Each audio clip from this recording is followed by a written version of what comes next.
Balai Karantina Pertanian Ambon intensifkan pengawasan lalu lintas barang pertanian dan hewan.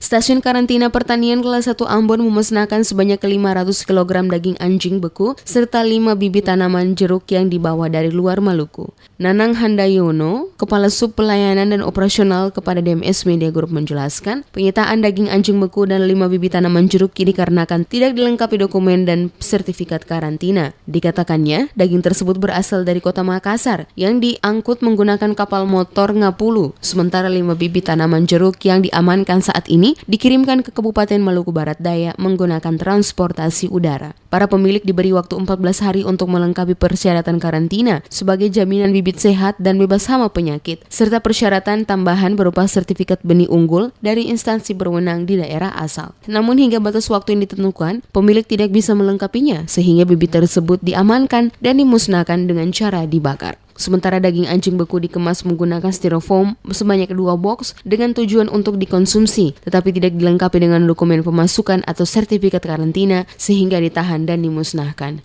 Dengan kita melakukan terus koordinasi dengan teman-teman di lapangan, artinya dengan merubah jadwal piket segala macam kita intensifkan, akhirnya ada peningkatan dalam kita penangkapan bibit dan daging anjing ini. Artinya sebelumnya memang mungkin belum ada dan sekarang kita menemukannya seperti itu. Saya juga tidak tahu gimana sebelumnya, cuman ketika area kepemimpinan kita menemukan daging anjing ini dan bibit ini seperti itu.